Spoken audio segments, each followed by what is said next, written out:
Welcome back to Raider Sports Radio. Another episode coming at you today. This is our NBA show. Unfortunately, Marcus could not join me, but I'm here with Calvin Bartt, ready to discuss the NBA. It's been a pretty fun week thus far in the NBA, yet kind of quiet. Players to discuss, though. We're going to jump right in. Bradley Beal, number one player of the week. Calvin, what's impressed you the most about Bradley Beal this week? His scoring spree, for sure. Those back-to-back 50-point games blew me out of the water. Yeah, I mean, back-to-back 50-point games for, wasn't it the first time in NBA history? Yes, I think so. Yes, first time in NBA history, back-to-back 50-point games, and yet he wasn't an All-Star. Interesting choice, but, you know, I mean, Bradley Beal... I'm a little frustrated with it. Yeah, Bradley Beal, he's been averaging 35 points per game in the last 10 games. He's been a machine, absolutely on fire, and he's been a model for consistency all year long on a struggling Wizards team.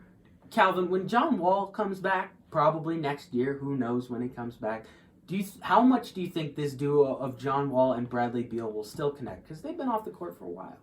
I think with proper training, they can go back to their former glory, and especially with how Bradley Beal is developing, they can be a serious team that will wreak havoc on the league for sure and be playoff contenders. Playoff contenders, you say? Really? Really? Well, I wouldn't...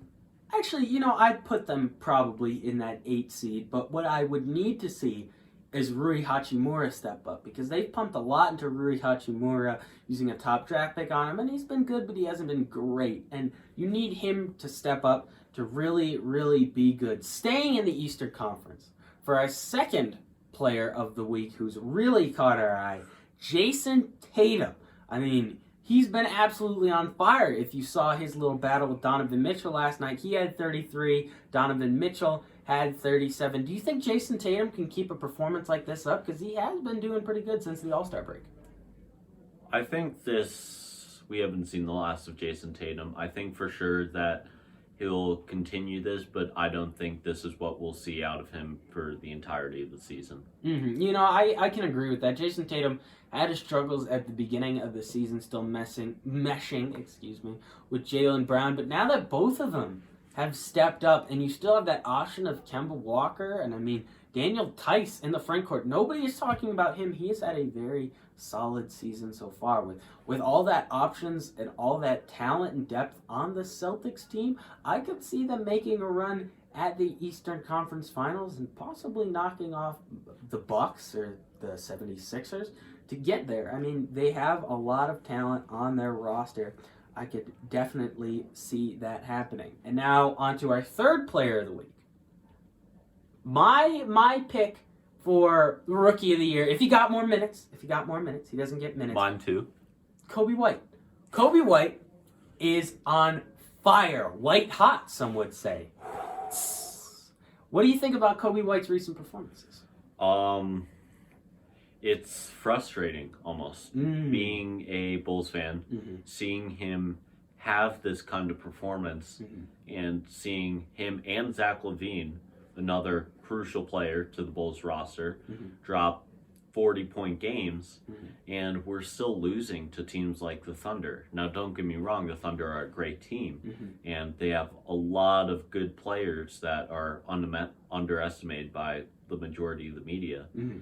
But it's still frustrating just with our coach, Jim Boylan, to see us perform this poorly with such great performances coming out of players like Kobe White and Zach LaVine. Yeah, I mean, it's almost... I'm in your same boat. I'm a Bulls fan as well.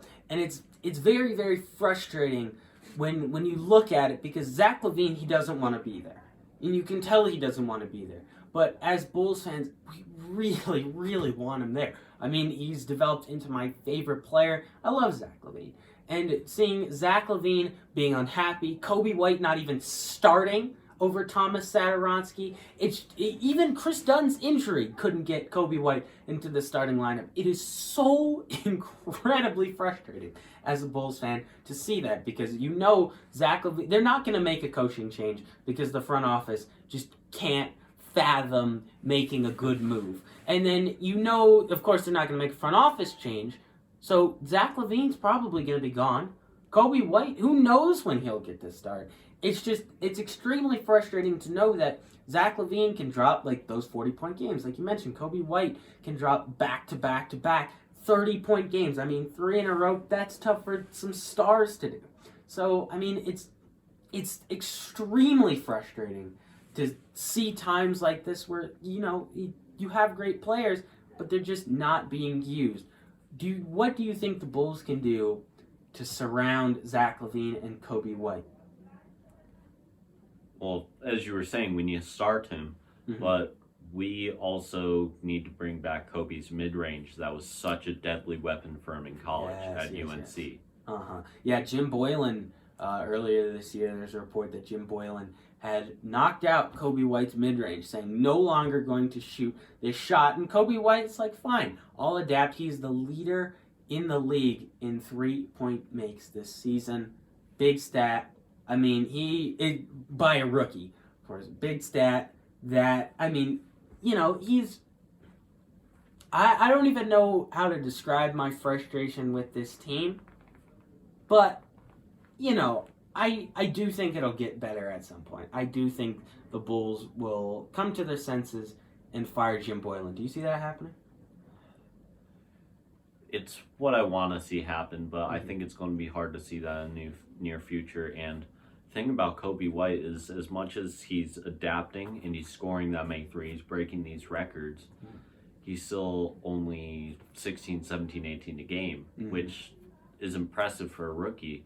But we see these performances, and I want to know, if he had his mid-range and he was starting, what kind of player could he be and what kind of role could he play on the Bulls roster?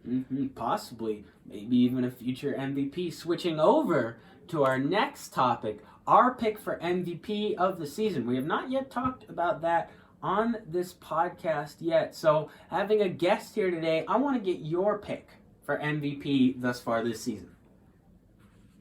Giannis Antetokounmpo. That's probably the popular pick.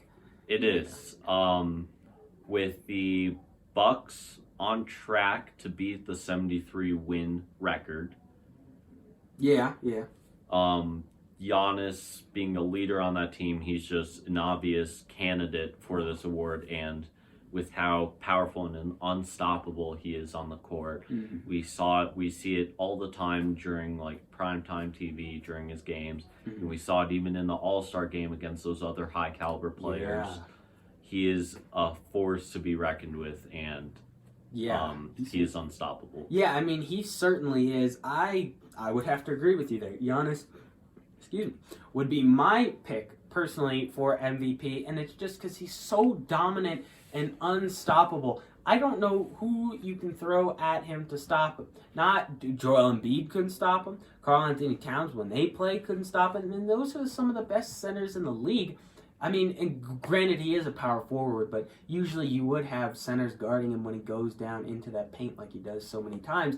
I mean, he just looks undefeatable down there, and his post moves are great. His Euro step dunks, I've never even seen that before Giannis. I think, like you said, he could go back-to-back with his MVPs and possibly land on the first team awards, which we are going to move on to now. Our pick for the first team awards. Calvin, if you had to assemble a team of players this year for your first team awards, who would you put on that team? 1 through 5. LeBron James at point. James Harden at shooting guard. Man. Jason Tatum at small forward. Ooh, that's a hot take. Keep going. Giannis at power forward. AD at center. Ooh, we have nearly the exact team. So my team is very similar. I have LeBron at point because he switched to point this year. James Harden at shooting guard. Kawhi Leonard, I know it may seem like a basic pick, but when he's healthy, he's still the most dominant small forward in the league. So that's why I have him at my small forward, and I'm going to put Giannis and AD in that front court. Do you think that would... I think that's a pretty good first team. I think that's the first team that they'll vote on. I don't think they'll put Jason Tatum as there. I think I'd like to make a change to my team, actually. Luka Doncic at the small forward spot. You think, small forward. Oh, interesting. All right. I could definitely see that. We haven't heard a lot from Luka lately. He's been battling a couple of injuries, but he's still out there. He's still doing well. I mean, he just got back. So I mean, he's still a force in this league. I would say that that's a pretty good team. Now, I want to know your second team because this is where it gets tough. Do some first and second teams. Trae Young at point guard. Mm-hmm. I would say. I'm struggling to think of a good shooting guard to put on the second team. I've got one for you. Bradley Beal. Bradley Beal or Devin Booker? I would have to go with Devin Booker. Mm-hmm. And then I'm going to have to skip to power forward really quick and put Paul George there. Ooh, Paul George is not had a good season, though. Not really. I mean, he has less points on the season than Dalino Gallinari. I don't know. Dalino Gallinari. I still believe in him. I think he's a really high caliber player, and he just has to share the ball a little bit more on the Clippers. Yeah, I think it's just once that chemistry develops, he'll definitely make a case for second team. Mm-hmm. And then I think at center, Joel Embiid. Ooh, all right. My lineup's a little bit different than that. What I'm going with, at point guard, I'm going Damian Lillard. Shooting guard, I'm going Bradley Beal. Small forward, that's where I'm going to put Luka Doncic in the second lineup because he has battled some injuries. He hasn't been extremely consistent game per game. He has his struggles sometimes. Power forward, now this one's a little bit tough. Who'd you say? I said Paul George. Paul George, that's right. I don't think I'll be going with Paul George on that one. I think for power forward, I'm going to go Pascal Siakam, power forward. And then at center, I think I'm going to go Karl Anthony Towns. Ooh. I'll take there a little bit. Or Bam Adebayo. I just don't like the way Joel Embiid plays. I wouldn't put Cat because of the Timberwolves' poor performance this season. Yeah. It's been very underwhelming for some of the players that they have on that roster and their potential. Yeah, I mean, the sky, for so many times, the sky's been the limit for the Timberwolves, and they haven't lived up to that. I would just put Karl Anthony Towns or Bam Adebayo over Joel Embiid, because Joel Embiid, he did have 49 a couple nights ago, but Joel Embiid, he doesn't hustle. He does not hustle at all, and he was going up against a little bit of an easier matchup the night he dropped 49, but still, Joel Embiid, his problem is hustle. That's why I wouldn't put him on the first team. Now, switching over, we are a Denver-based podcast, so we always like to talk about the Nuggets once a podcast. So the Nuggets right now, have a bit of a hot streak. They've been doing fairly well. Right now, they've moved up to second in the West since we last recorded a podcast. They are 40-18, and they're coming off a good win against the Pistons. Calvin, where do you see them finishing at the end of the season? I think they're going to be finishing in the third spot. Uh-huh. They are still 5 games back from the LA Lakers. The Lakers are amazing this year they've been living up to all the expectations with that AD and LeBron duo, and I think they'll keep their number 1 spot. I think the Clippers will move up to the second. I think that team chemistry is still building. I think they've had 5 games together where the entire starting lineup is healthy and is played, which is not great for the Clippers if you're trying to make chemistry. So I think the Nuggets, the way they play regular season basketball, I think they can hold on. Funny you mentioned the Clippers, of course. Their next matchup, the Nuggets' next matchup, will be the Clippers. That will be on tomorrow, based on when this airs. So that will be taking place on February 28th. I do think that they will finish in second based on their team chemistry and the way they play good regular season basketball. When it comes to the playoffs, I just don't think they'll do so well. Where do you see them finishing once they get to the playoffs? I see them going down in the Western Conference semifinals. Okay. Who do you see them losing to? Did you say Clippers? If they are those 2 and 3 seeds, they gotta meet eventually. Yeah. But that would be, yeah. Yeah, that's tough. Yeah. I mean, yeah, I could. That's where I see them going down to the Clippers. I'd see them going down in the Western Conference semis. I'd say the 2-seed Nuggets and the 3-seed Clippers will meet up in that Western Conference semi. And then, Clippers would knock them out because the Clippers, I think they're playoff geared. That's my opinion. But, we'll see what happens. I think that's going to do it today for us. Thank you for joining us, Calvin. That will do it for this episode of Raider Sports Radio Podcast. Myself, Hudson Ridley, alongside Calvin Bartt. Thank you for tuning in.